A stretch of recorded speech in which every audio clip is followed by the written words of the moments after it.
To talk a little more tennis right now, and it's definitely been a disappointing start for Canada's men at the U.S. Open. Two competitors knocked out in action yesterday, so let's break down the action with Mike McIntyre this morning, the co-host of Matchpoint Canada's podcast, Matchpoint Canada podcast. Mike, always good to chat tennis with you. Thanks for joining us this morning. So Milos and Felix both going down last night, but I mean, first of all, you got Milos running into the 7th seed and Felix running into one of the hottest players on tour right now. Yeah, I wish I had good news for you, Nick, on the Canadian front, but that'll have to wait, hopefully, for the women's matches today, because both of our men in singles competition are already out, and for very different reasons. Milos Raonic, as you know, who really carried the torch for Canadian tennis for so many years, is just making his return to the sport after 2 years off. So he just doesn't have the conditioning quite yet, especially in a best-of-5 match. And as you mentioned, he came up against the 7th seed in his opening round match. So the tennis draw gods, I guess, were not favorable for him in this one, unfortunately. But for Milos to look at the positive moving forward, he's feeling healthy. He wants to continue his career, and so I think there's lots to look forward to there.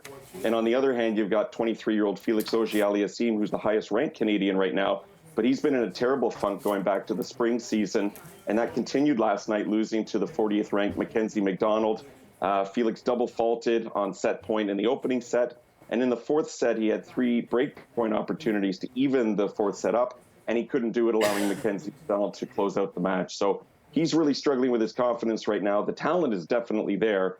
He just, at crucial points in the matches, doesn't feel that he's capable of doing it at this time. And it really shows the sort of ebb and flow of tennis and kind of how you can be hot at one point and then cold at another. I mean, Felix last year at the end of the season was just on fire, and to see what's happening right now, that is difficult. So let's turn to the women's side of things. A couple of Canadians in action today. What can we expect here, Mike?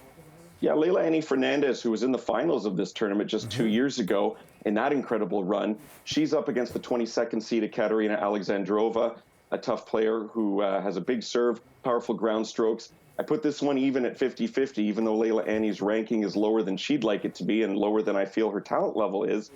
This one, I think, is going to be a close 3-set match. And if she comes through, then she's got a little bit of a workable section of the draw, too. So fingers crossed on that one. And Rebecca Marino, who's in her early 30s now, she's just outside the top 100, I believe, at the moment. But she's got a pretty good opening round match against Romanian Patricia Maria Teague, who is ranked outside the top 500 right now, coming back from injuries. So hopefully at least one, if not both, of our Canadian women can get things moving in the right direction for our tennis players today. I would also think that getting drawn against Leylah Fernandez again, just like you said, 2 years out of the final of the U.S. Open, that's a challenging draw for anyone. So we'll see how that match goes at 11 o'clock this morning. Mike, I want to take you back to last night, though, because there was a really significant celebration of the equity in women's tennis, getting the equal pay. Billie Jean King being honored, and they were really remarking on that. What did you take out of that ceremony? Because that was pretty remarkable. They really talked about how women's tennis has led the way in women's professional sports when it comes to pay equity. Yeah, I don't cover other female professional sports, but I have to think that tennis is at the forefront in terms of paving the way for equity. We're seeing it here in Canada as well, as by 2027, the National Bank Open has already committed to equal prize money for female and male players. You'd like to see it a little bit sooner, but it's moving in that direction. And for the U.S. Open to celebrate 50 years of offering equal prize money to both men and women, I mean, they were so far ahead of their time getting the ball rolling. And women like Billie Jean King, who were pioneers for the sport and the reason why females today can hope to have as much opportunity as their male counterparts. That's the way it should be, and it's great for our young female players here in Canada as well, who are developing and know that they can be treated fairly as they try and make a professional career out of this. Yeah, absolutely. And the talent on the courts on display at the U.S. Open is pretty remarkable. Let's see how our women do today. Mike McIntyre, co-host of the Matchpoint Canada podcast. Always appreciate the time, Mike. Thanks for joining us this morning.